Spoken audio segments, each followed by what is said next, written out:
Hello my dear friends, welcome to watch our video on Kigali Conference.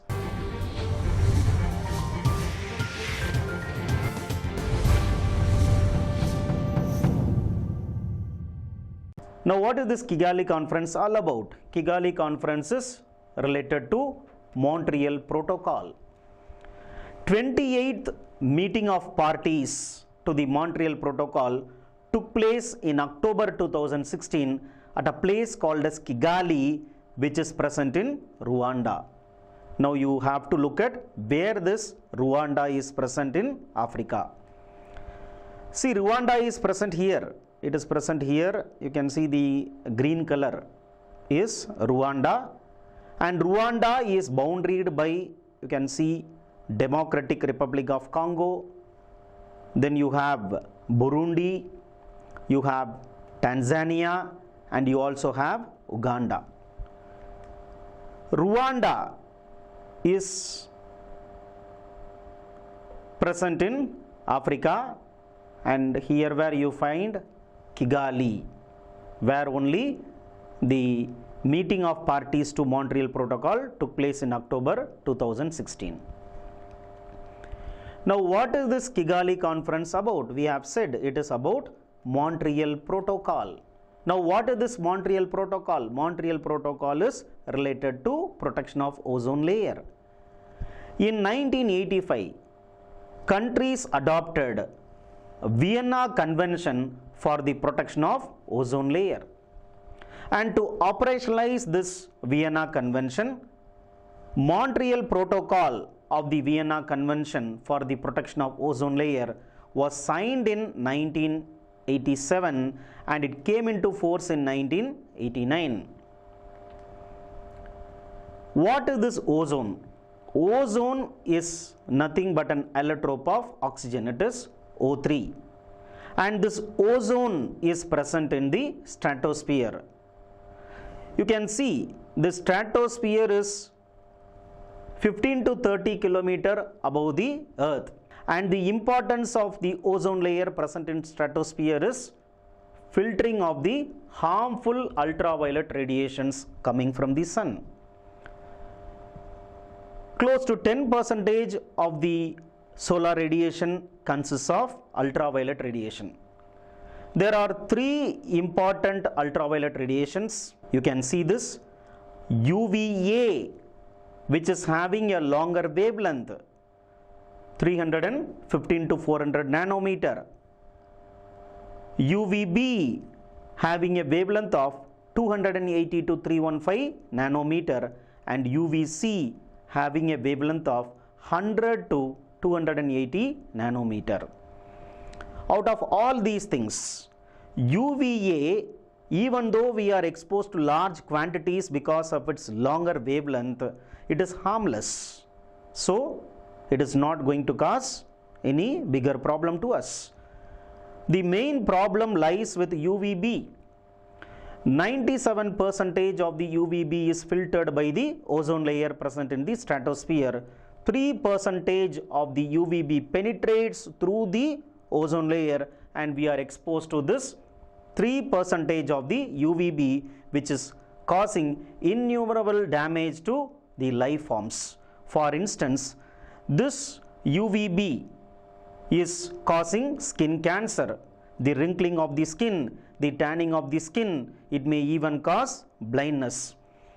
This UVB is also causing genetic damage by destroying the DNA molecules. This UVB is also affecting the aquatic ecosystem by killing the planktons which supply oxygen to the aquatic living forms. So UVB is a very big cause of concern. UVC. Of course, UVC is having even more bigger harmful consequences, but all the UVC is filtered above the ozone layer itself, so we are not exposed to UVC. Montreal Protocol, which came into force in 1989, is regulating the use of ozone depleting substances. It is having a list of ozone depleting substances. In fact, these ozone depleting substances were produced in large quantities by the developed countries, which is resulting in the destruction of the ozone layer. And because of the destruction of the ozone layer is unable to filter the harmful ultraviolet radiation B, and this is what is the main reason for our concern. Look at the list of ozone depleting substances maintained by the Montreal Protocol. You have this chlorofluorocarbon. This CFC is causing so much of damage to the ozone layer. It is estimated that one molecule of chlorine may damage 1 lakh atoms of ozone. So that is the impact of this chlorine onto the ozone layer.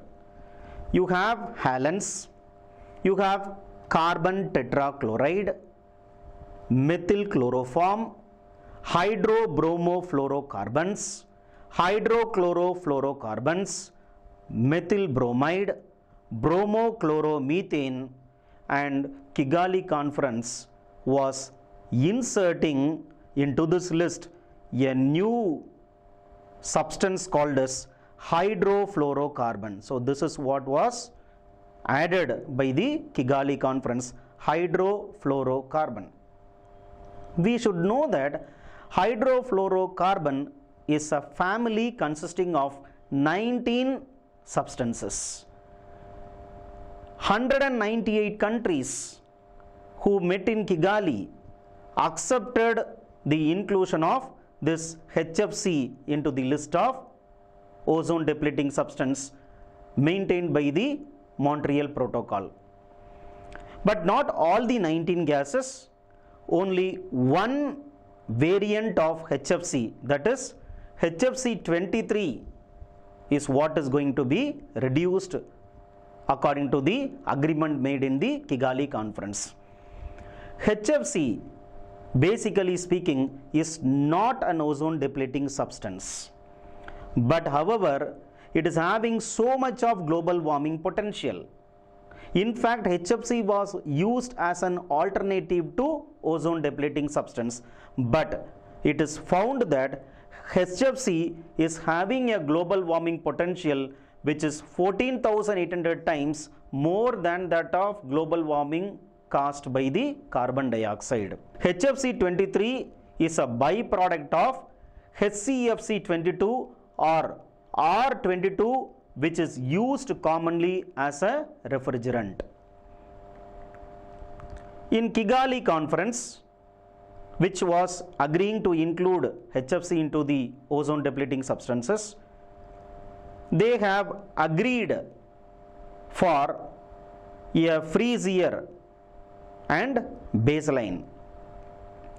After 7 years of repeated contestations by the developed and the developing, there was an agreement made in Kigali related to some important concepts like baseline, freeze year, and the target year. Now, what do you mean by baseline?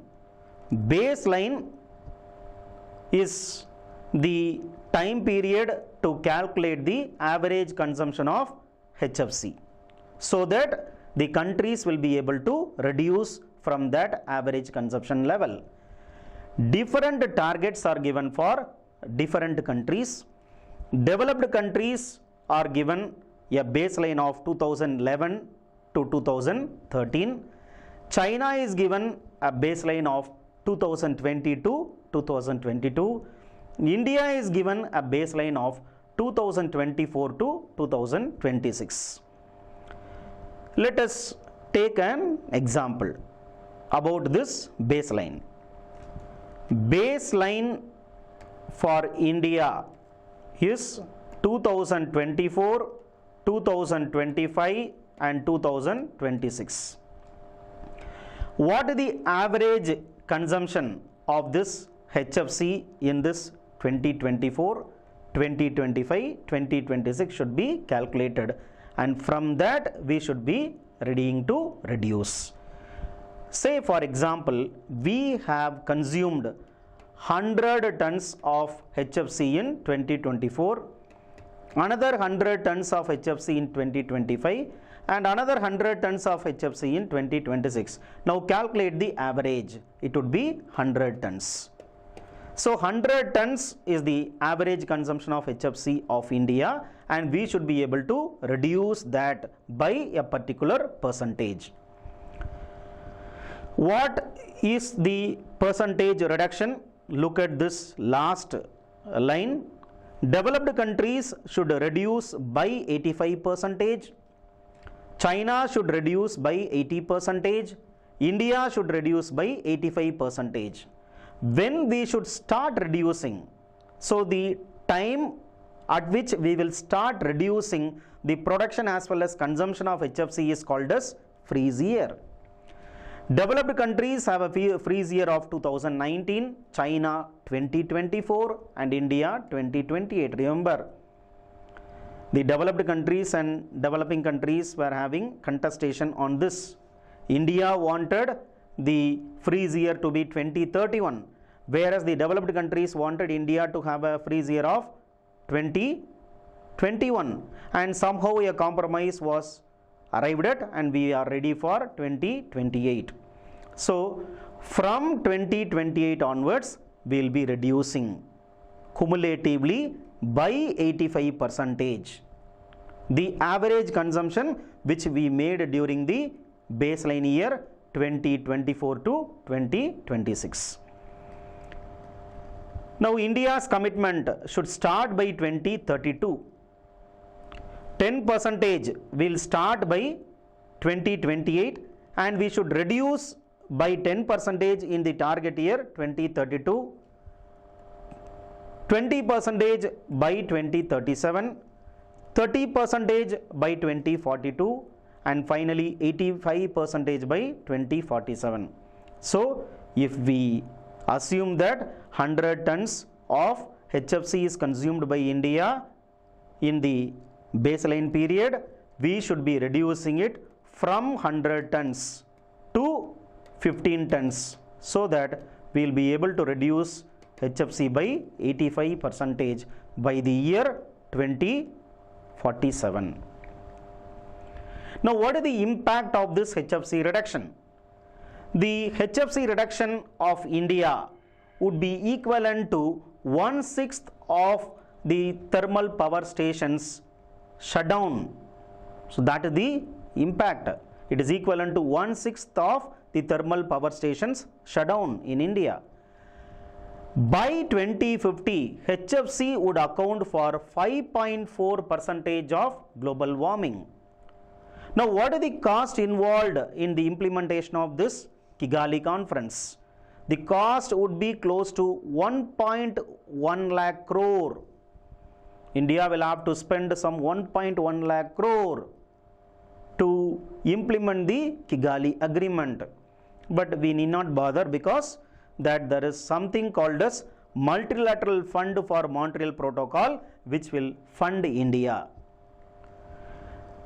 HFC phase down, if we have achieved what we have committed, it will reduce global warming by 5 degrees Celsius by 2100, because the international community is very much worried that how to reduce global warming to less than 2 degrees Celsius by 2100, because beyond 2% of global warming by 2100, we will be exposed to some consequences which cannot be reversed at all.